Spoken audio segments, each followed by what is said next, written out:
Jack, Jeff et Joe sont sur le départ. La route du retour va être longue, mais ils vont pouvoir faire une escale chez un ami complice qui se situe au 6/10 de leur voyage. Nos 3 pirates sont prêts à partir quand Jack reçoit un appel de leur complice. Apparemment, ce qu'il a à dire est très important, mais Jack ne comprend presque rien.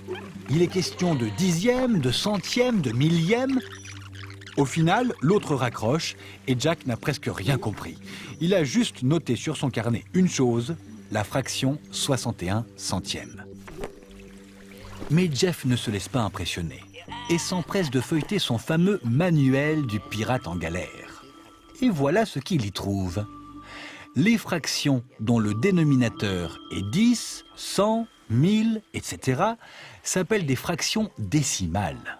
Du coup, Jack comprend que la fraction 61 centièmes s'appelle une fraction décimale. Puis Jeff continue sa lecture. Quand on partage l'unité en 10, on obtient des dixièmes. Quand on partage chaque dixième de l'unité en 10, on obtient 100 parts égales sur l'unité. Ce sont des centièmes. Tout à coup, Jack comprend que la fraction 61 centièmes qu'il a notée sur son carnet est une fraction décimale dont l'unité a été partagée en 100 parts égales. C'est une fraction en centièmes. Mais au fait, à quoi ça sert les centièmes? Joe pense que ça sert à être plus précis. Car si on regarde sur la carte, 61 centièmes, c'est 6/10 plus 1 centième.